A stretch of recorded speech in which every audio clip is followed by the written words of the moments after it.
Ladies and gentlemen, good morning, good afternoon, and good evening. Thank you for your hard work. Welcome to our last session for our education on four family loves, a curriculum for building good character and loving family.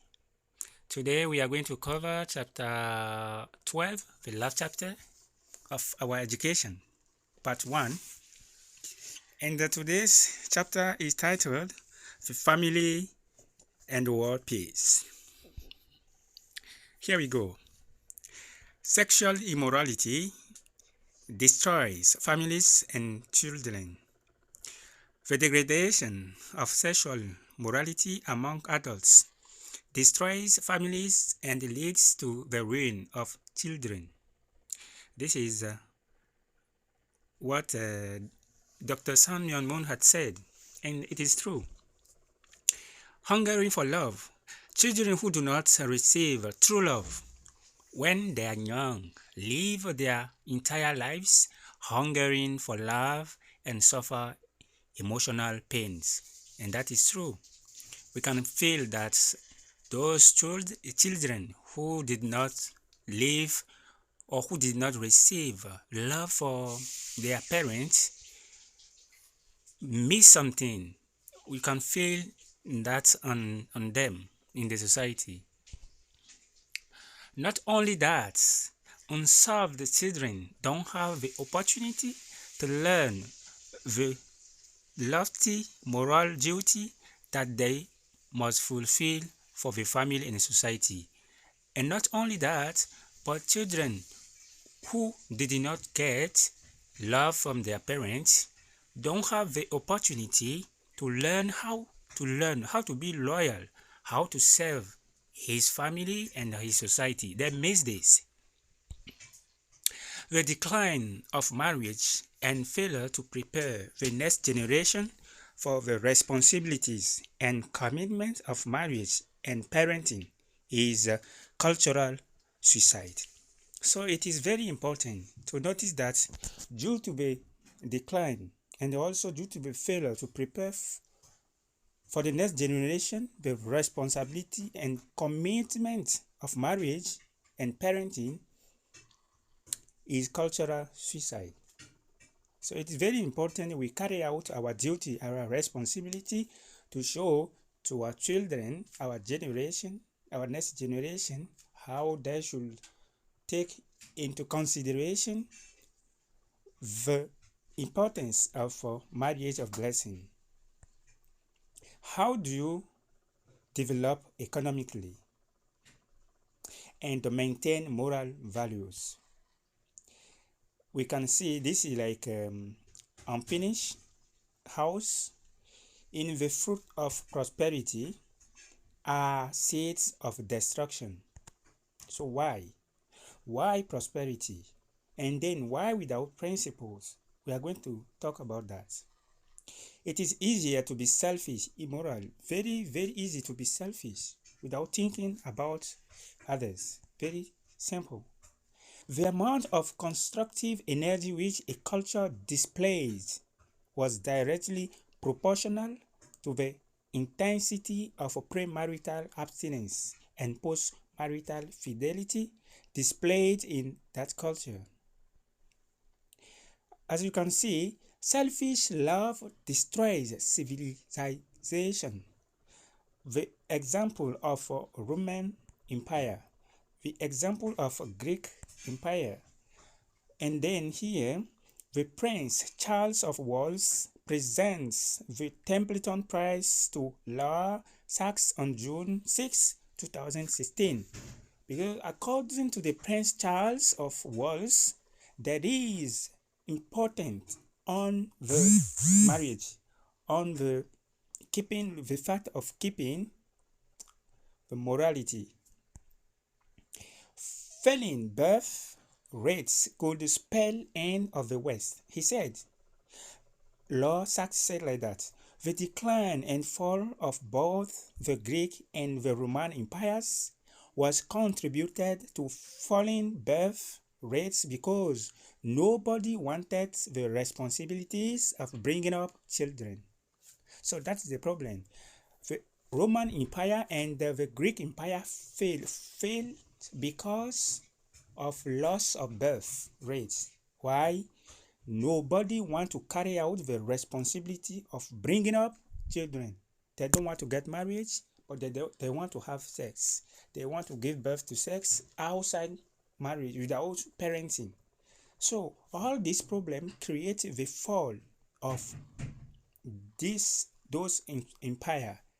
So this man, Lossac, is revealing to the world that West civilization, West countries can fall also if they continue in that same way, that same direction. In his acceptance speech, he said, "It happened to Greece and Rome, and it can happen to West.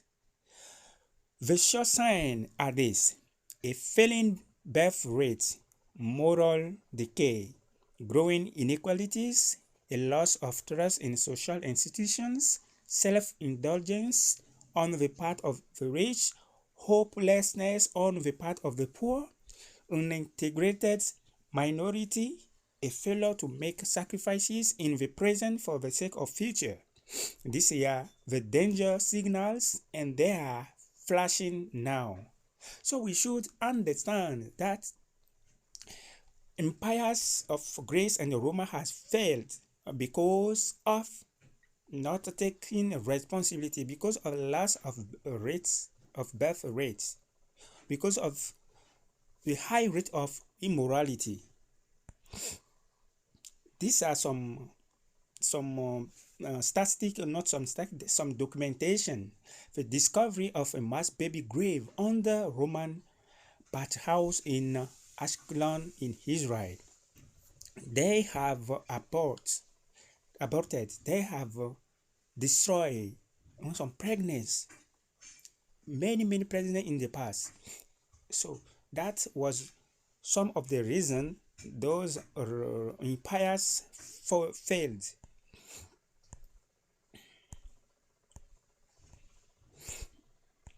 Let's continue. Sexual control and cultural development. Cultures that are polygamous but allow no divorce stagnate. Cultures that allow for divorce decline slowly and gradually, losing all sexual contents. Then, once sexual freedom before marriage is allowed, cultures decline rapidly. On the other hand, any culture that adopted a tradition of absolute no divorce monogamy created energy that was transferred into growing and expanding that culture. So it is very important to notice here that in such a culture where people adopt monogamy, no divorce, this culture creates some kind of tremendously energy that is transferred into a growing and expanded culture. Family broke down everywhere today. Family broke down is like a knife with two blades. There are high social costs, and there is also low tax base. So how can we solve this problem? Personally, alone, I might not be able to solve this problem, but together with the endorsement of the government, this problem can be solved. Then how?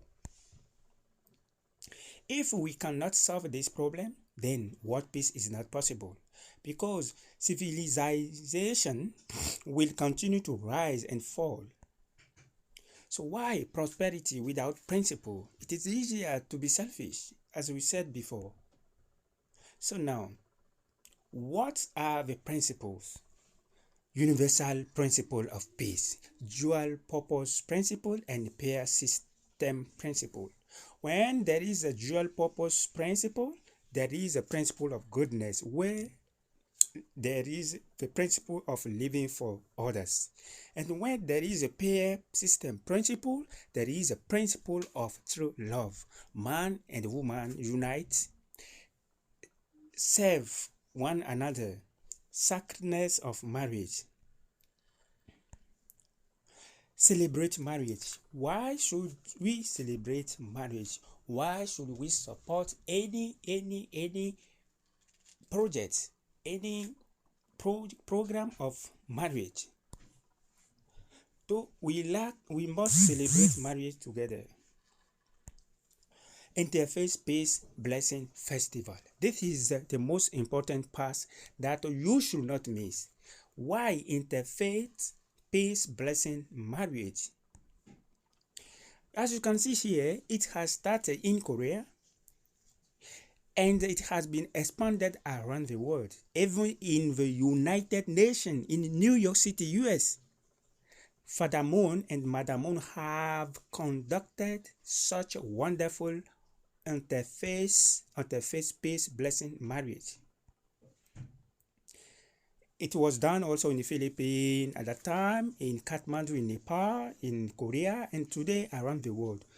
And in the United States, in New York City, the interfaith peace blessing marriage.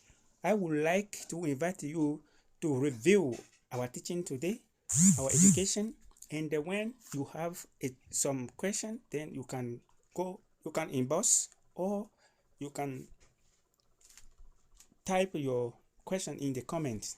These festivals are interreligious in nature, bringing people from all faith traditions together to celebrate marriage. Older couples rededicate their marriage together, while newlyweds tie the knot for the first time. Why will government want to support to the Interfaith Peace Blessing Festival and Pure Love Education? Here are some reasons. Stable, loving family benefit everyone. Healthier societies, better education, lower crime, reduced domestic violence, improved policing, more effective courts. Religious harmony, a bigger tax base, lower STD and STI, decrease drug use, reduce non-marital pregnancies, and lower teen suicide. That are the benefits for the reason why government would like to support any Interfaith Peace Blessing Festival and the Pure Love Education. So, family capital and the SDGs. The state's foremost obligation is to respect, defend, and protect the family. So, family is the school of love. Family is a sacred bond. The school of love. Honor parents and be good. Purity and protection. To build a world of peace lasting peace, we need to work together. Only together.